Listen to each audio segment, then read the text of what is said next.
Assalomu alaykum, hurmatli kanalimiz obunachilari va tomoshabinlar. Bugun siz bilan odam organizmida eng muhim muammolardan biri bo'lgan qon kamligining asoratlari va u sabab bo'lishi mumkin bo'lgan 7 ta jiddiy kasalliklar haqida gaplashamiz. Qon kamligi yoki ilmiy tilda aytganda anemiya bu organizmda gemoglobin miqdorining me'yordan past bo'lishi natijasida kelib chiqadigan holatdir. Gemoglobin esa qizil qon tanachalari bo'lgan eritrotsitlar tarkibida bo'lib, u organizmda to'qimalarni kislorod bilan ta'minlash vazifasini bajaradi. Endi tasavvur qiling, tanada kislorod yetarli bo'lmasa, nima bo'ladi? Shunday holat organizmda turli tizim va organlarning ishdan chiqishiga sabab bo'lishi mumkin.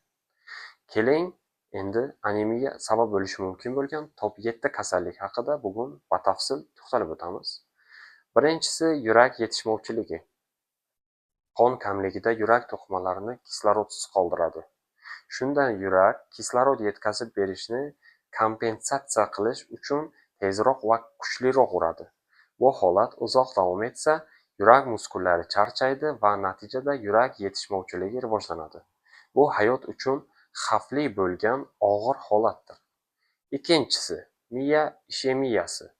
Miyaning kislorodga bo'lgan ehtiyoji juda yuqori hisoblanadi. Qon kam bo'lsa, bu ehtiyoj qondirilmaydi va miyada kislorod yetishmovchiligi, ya'ni miya ishemiyasiga sabab bo'lishi mumkin. Bu esa bosh aylanishi, hushdan ketish, diqqatning susayishi, hatto insultlarga olib keladi, xotiralar pasayib ketadi. Juda ko'pchilik muammolarni organizm keltirib chiqaradi.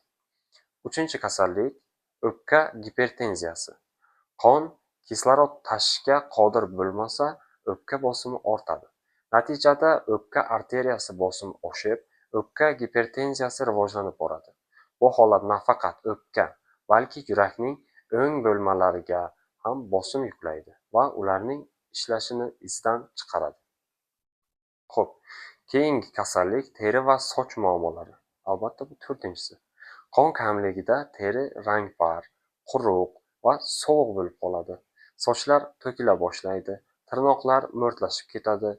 Bu esa kosmetik muammo bo'lib ko'rinsa-da, aslida ichki tizimlarda kislorod tanqisligi yaqqol belgilari ma'lum bo'ladi. Beshinchisi, immunitet pasayishi. Organizmda kislorod tanqisligi yuzaga kelganda immun tizimi ham zaiflashib boradi. Bemorlar tez-tez shamollashni boshlaydi, yallig'lanishli kasalliklar ko'payib ketadi.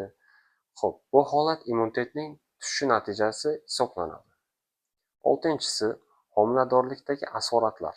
Bu ko'pincha ayollarda, ana shu ayollarda homiladorlik paytida qon juda kamayib ketadi, suyuq holatdan quyuq holatga o'tishi tezlashadi, ya'ni quyuq bo'lishga moyil bo'ladi. Xo'p, bu homiladorlik davrida qon kamligi bunday paytda nafaqat ona, balki homila ham kislorod yetishmovchiligidan aziyat chekadi. Natijada homila rivojlanishi sekinlashadi, erta tug'ilish yoki hatto homila nobud bo'lish xavfi ortadi. Tabiiy abort yuzaga keladi. Xo'p, 7-chi kasallik uyqu va asab buzilishi.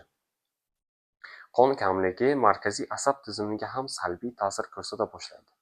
Bemorlar tez charchaydi, ser uyqu bo'lib qoladi, diqqat jamlay olmaydi, tushkunlikka tushib qoladi. Bu holat depressiya, uyqusizlik va stressga olib kelishi mumkin. Ko'p asabiylashish. Xo'p, xulosa qilib aytgandan shuki, qon kamligi shunchaki charchoq yoki bosh aylanishi emas. Bu butun organizm faoliyati uchun izdan chiqaradigan og'ir muammoni keltirib chiqaradi. Unga vaqtida e'tibor bermasa, sababini aniqlamasa va davolashga o'z vaqtida ahamiyat berilmasa, tez-tez charchash, bosh aylanishi, rangparlik, sochlarning to'kilishi, tirnoqda zaiflik, mo'rtlik, yurakda, o'pkada, bundan tashqari juda ko'pchilik organlarda, to'qimalarda mana shu qon yetishmasligi natijasida kislorod kamayib ketadi va ozuqa vaqtida yetib bormaydi. Ozuqa, kislorod, ular barchasi mana shu qon transport vazifasini bajarganligi sababli yetkazib beriladi. Xo'p, kanalimizga obuna bo'lishni unutmang. Barchalaringizga kattakon rahmat. Izohlarda fikringizni yozib qoldiring. Keyingi videolarda ko'rishguncha xayr, salomat bo'ling.